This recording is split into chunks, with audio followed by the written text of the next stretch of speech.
Greetings once again. Thank you for joining us on the Passive Aggression Show. No, Passive Investors Show.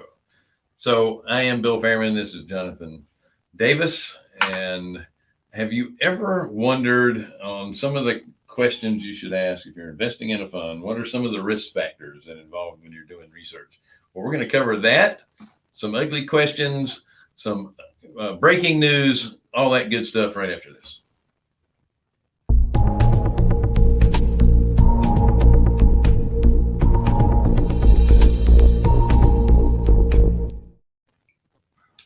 Hi, folks. Thank you again for joining us on the Passive Accredited Investor Show. We are Carolina Capital Management. We're lenders for real estate investors in the Southeast. If you're interested in borrowing money, go to carolinahardmoney.com. Click on the Apply Now tab. If you're a passive investor looking for passive returns, click on the Accredited Investor tab. Don't forget to like, share, subscribe, hit the bell. And don't forget to sign up for Wednesday with Wendy.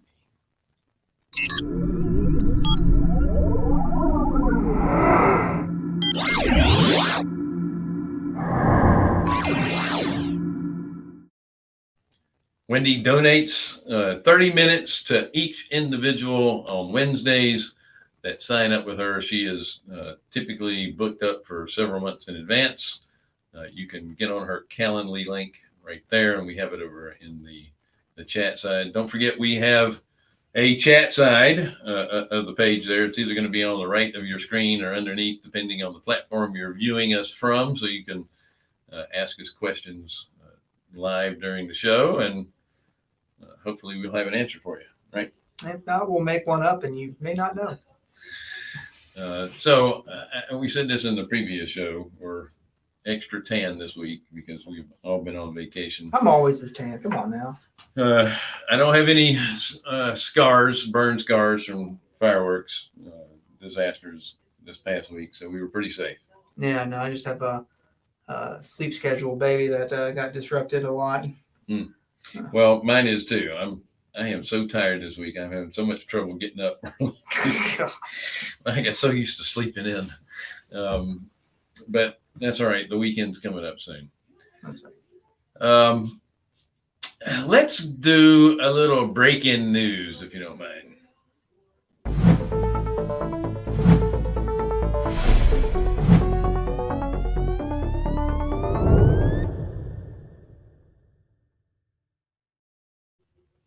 Okay, inflation, unemployment, we're done. Over. Yeah. So we had the consumer price numbers for June, and between May and June, 5% increase in prices. That's right. And don't forget, guys, it's still transitory. Yeah. That's a lot. That's the most in a month. I think they said since 2008 or something. And then like I was reading an article like lumber prices keep coming down, but don't expect home prices to, new builds to cost less. Oh, no. Like it's not just lumber. It's everything else, but it's, we don't, how long can they hold on to this whole transitory inflation thing? Well, listen, there are going to be some things that go back down to normal. I mean, you think about just food. I mean, it ranges from there's like some goods of food goods that are like up like 30%. Yeah. Well, it's supply and demand. The supply chain was disrupted. That kind of stuff will start to come back more in line. But we were discussing this earlier. Labor costs are not going to change. They're going to continue to go up. There was it wasn't a national survey, but what they're finding is, if you're surveying these small businesses, is that people that are being hired right now are not being hired because they were unemployed. They're being hired because they work for somebody else, and they're paying them more to poach them from somebody else. Well, I mean, it's as much as they say there's a labor short, like there is a skills shortage. No, I agree. Yeah. But my point is, when your labor costs go up, they're not going to come back down. Those are going to stay steady. So you're definitely for going to sure. have long-term inflation on that. And really what scares me is all the extra money that they're trying to throw at the economy, but which I do not think is going to end up happening. I hope not. Hopefully they'll spartan up a little bit. So on the unemployment news, again, the first-time unemployment actually went down again, so that's good. And then, of course, the continuing claims also went down, so that's also all good stuff. Yeah. The economy really is booming. We just have too many dollars going after too few products. Yeah, too many dollars going after too few products. I mean, you just printed $4 trillion. Like people are like, and here's the thing, like all these things have inflated in price, but not too many people are complaining, probably besides us, but it's, people are still going out. Yeah. Well, here's the thing. People have a lot of money in their pocket from the stimulus, from all this extra printed money. Like people have jingle in their pocket. Yep. So they're like, you know what? So if you have jingle in your pocket and you're a passive investor, come please see go us. to carolinahardmoney.com and click on the accredited investor tab. That's the one. That's the one. We'll be happy to put those dollars to work. All right. Let's, and we, even at 5%, we outpaced that inflation. That's right. So, Wendy wasn't able to join us on the last show. She's going through TSA. I got a text from her a few minutes ago. She forgot her headset. She forgot her headset. Now, that's not going to keep her from getting on our show. However, it's going to keep her from watching TV on the airplane when she gets on there. Where's she going to? She's going to Jackson, Mississippi. Oh, that's not a long flight. So that's not too bad. Maybe she'll read a book. She probably write a book. Could be. Yeah. Get Max Keller to help her. That's right. That's right. Okay, so let's do the ugly question.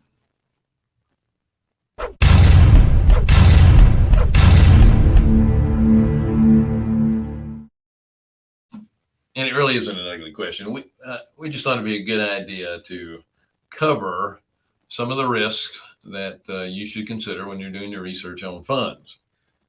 So let's start with the beginning. It's all about you first. Yeah. What are your needs? What are you looking for? Where are you in your investing? Mm-hmm. Are you in growth? Are you in maintenance? And all this stuff is subject to change. Yeah. Over time.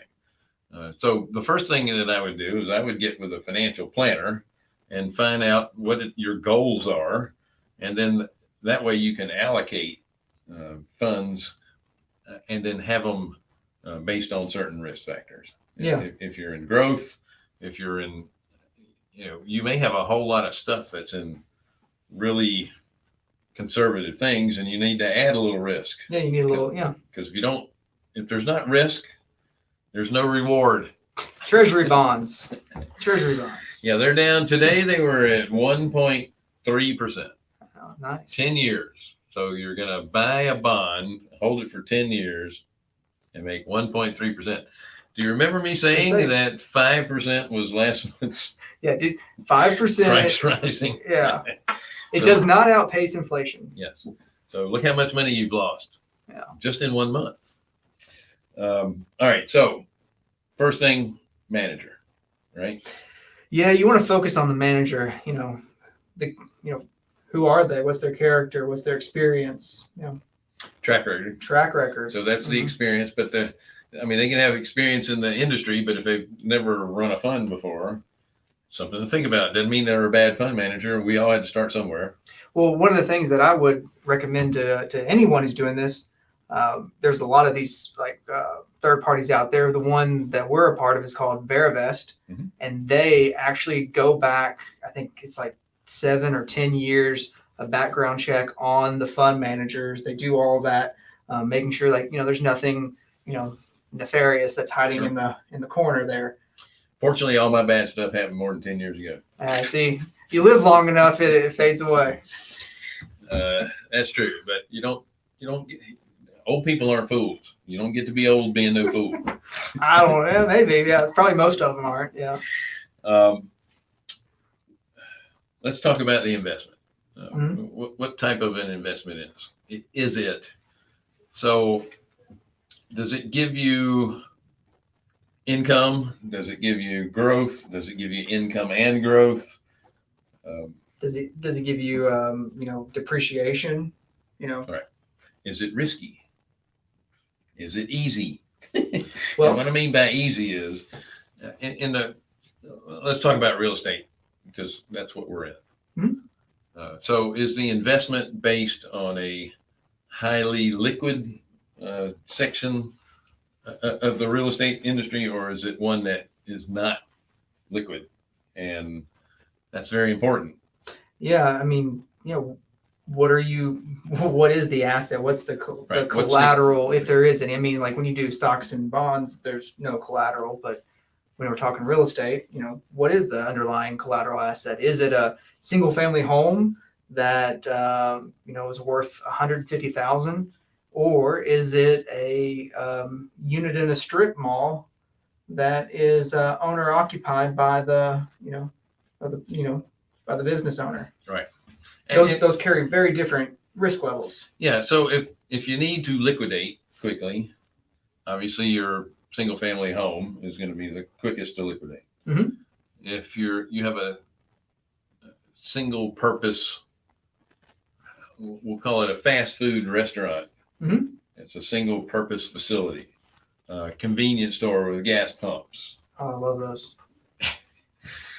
My point there is that if you had to liquidate those, it's going to take you a heck of a lot longer because you have fewer people that are interested in buying it. Yeah. And the whole point of liquidating something, if you have to liquidate it, you're going to have to sell it at a discount.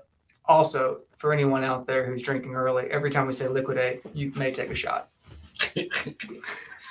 It's 1 o'clock. I don't think we're playing drinking games. Of course, it's 1 o'clock here. Yeah. It could be 5 o'clock somewhere. Yeah, that's absolutely. Jimmy Buffett believes that to his core. Yeah. See, I used to use that single purpose facility as a large warehouse with a single tenant. But now I like that better than. Yeah, your industrial sector is actually in really good shape. We just closed a light industrial just 2 days ago. Yeah, with all the e-commerce that is going on, they're in very high demand warehouse space. But back to what we were talking about. And by the way, that's another thing. Things change, markets change. Sure. Assets that used to carry some risk aren't as risky, and assets that didn't used to carry risk now do. Well, I'm thinking about 2014, 2015. If someone said, "Hey, I'm looking for a loan on this light industrial building," I mean, most of them I just kind of, no thanks. But now when someone comes to me with all the logistics and cold storage and everything else, subdividing those into workspaces. Mm-hmm. I mean, it's a hot commodity right now. I mean, I think they're in more demand now than office space. Oh, for sure. Yeah. Yeah, for sure. And then what's the next part? How long is the commitment that you're making?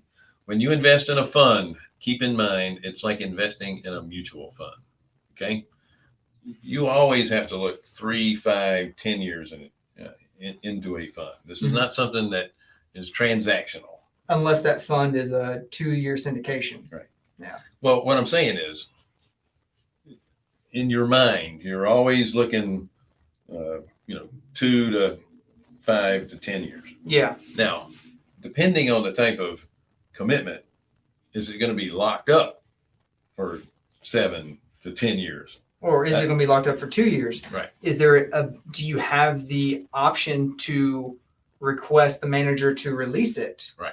Like some of them that you have zero option. Like you're in there until we're done. For the most part, if you're in a syndication where you're invested in a fixed project and it has a start date and an end date, yeah, you're locked in until the end date. If it's an evergreen fund where it's just going to continue to infinitum, they still have a lockup period. Yeah. But you can choose to stay in the investment, the 5, 7 years. But if you're in it 2 or 3, depending on how long the lockup is, you can get your money out anytime once you've completed that lockup. Yeah. And then in a lot of cases, the manager has the ability to still give you money back during a lockup, but they charge you a early withdrawal fee. So they'll charge you a penalty on the balance. Yep. But that's very important. Stuff happens. Yeah. And sometimes you need to get the money out because of a family emergency. And I can tell you, in most cases with private placement funds, even if it is one where you're locked up, there's a possibility that as long as you can find an accredited investor to replace that money, Yeah. Then you can get your money out. You can basically sell the shares, but it always has to be approved by the manager. And it's highly doubtful that you're going to get more than your investment. And sometimes you might even sell it at your investment at a discount. Yeah. Don't count on getting the bonus payoff at the end if you're not there at the end. Yeah, exactly. Okay. Yeah. How diversified? Well, to speak on diversified, like when how long is the commitment?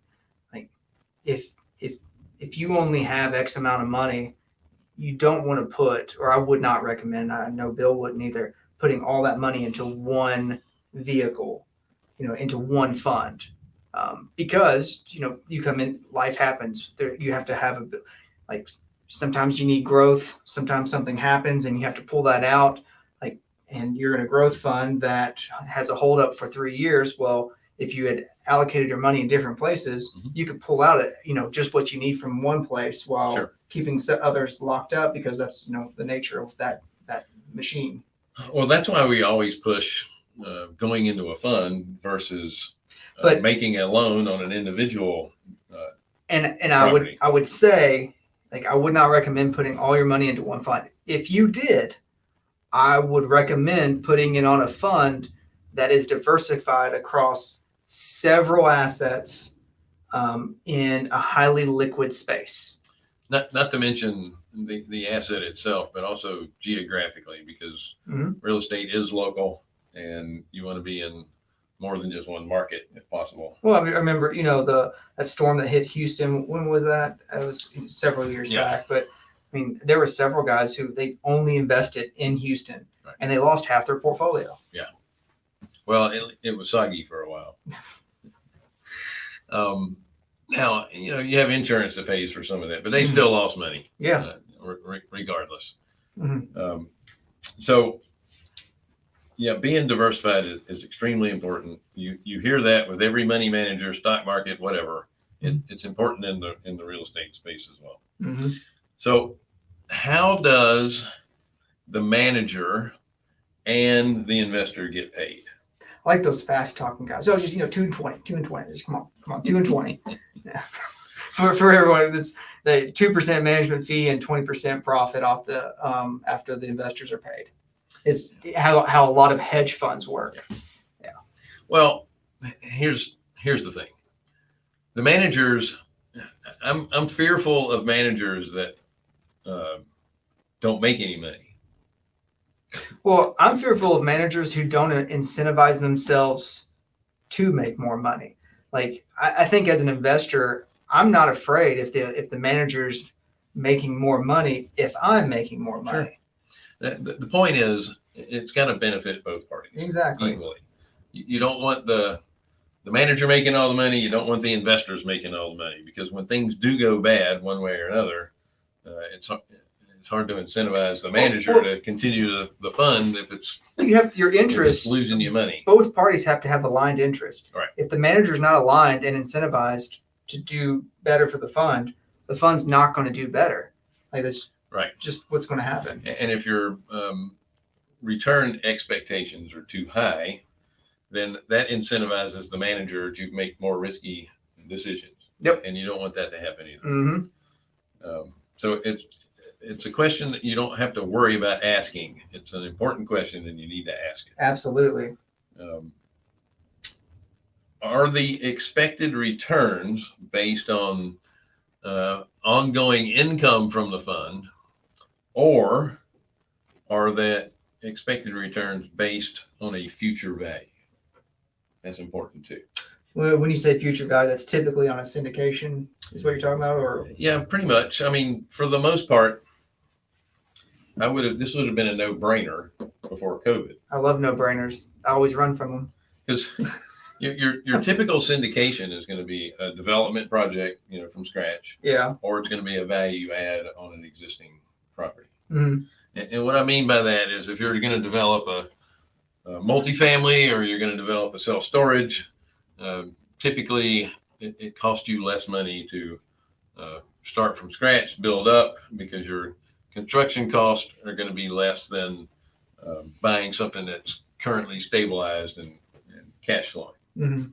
And but you're expecting your value to be a certain amount at the end. So if your returns are based on, and this could be getting um, distributions Mm-hmm. along the way, Yeah. and I'm just going to use any numbers here. So let's say you're going to get 6% along Okay. the way, All right. or you get nothing for the first couple of years. Nothing for the first couple of years, then a 6 pref kicks in, and then you have a whatever the back end waterfall Yeah, is. and you have a kicker at the end, and what the kicker would be was if the sponsor either sells the project or if the sponsor refinances the project and then pays you out with the cash out refinance. Because what they're doing is they're basing it on a particular value at the beginning and then one expected value at the end. Well, what happens if that value at the end doesn't happen? Well, and exactly, and just likewise, if you're in a scenario like that, one recommendation that I would make is make the back end kicker a percentage of your allocated capital. Do not make it a percentage of the return on the asset. And why do I say that? Well, because you're probably going to go into it thinking, well, if they sell this thing for what they say it's going to be worth, I'm going to make this much money on a percent of the returned capital. Well, what happens if they refi it? Well, when you refi it, they can only refi at a certain LTV, typically 75 to 80. And then that means that 20 to 25% of that equity is still locked up. You Right. can't touch it. So that return is now much smaller than you Right. thought. So I would always, recommend make it a percentage of your contributed capital. Right.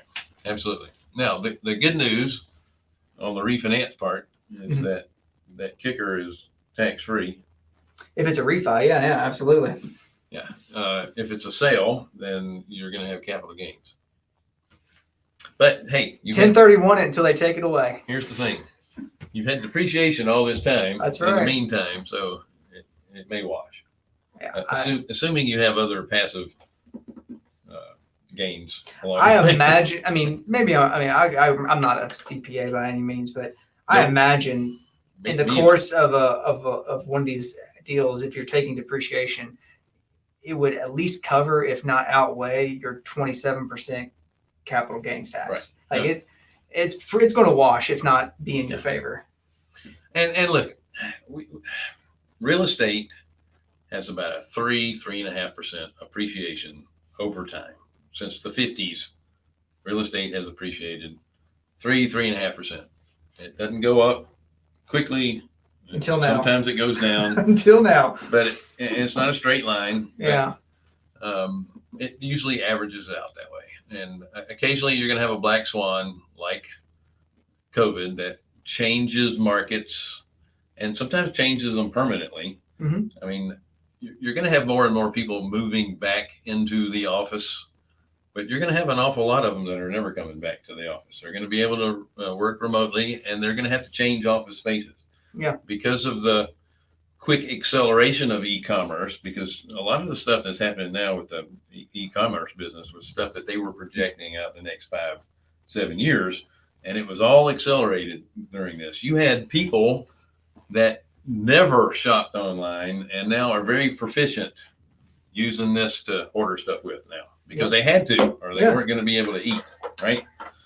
So it has accelerated a lot of this, and it changes markets. So that's one of the beauties of being in real estate is that things always change and being able to keep up with that. So in summary, let me just say that your biggest piece of your due diligence and your figuring out your risk factors is just being comfortable with the manager or the sponsor, right? It's all about the relationship. You have to trust the manager or sponsor knows what they're doing, and just make sure that you get other people that are doing business with them to give them recommendations before you do anything. Absolutely. If you don't align with that person's personality, it's probably not a good deal to get into. Yeah, I mean, if you find yourself not aligning, I mean, non-alignment not always, quite often leads to distrust. Yeah. So Absolutely. Okay, no questions for the audience, so I guess I have covered pretty much everything. Thank you guys so much for joining us on the Passive Aggressive Show. Accredited Investor Show.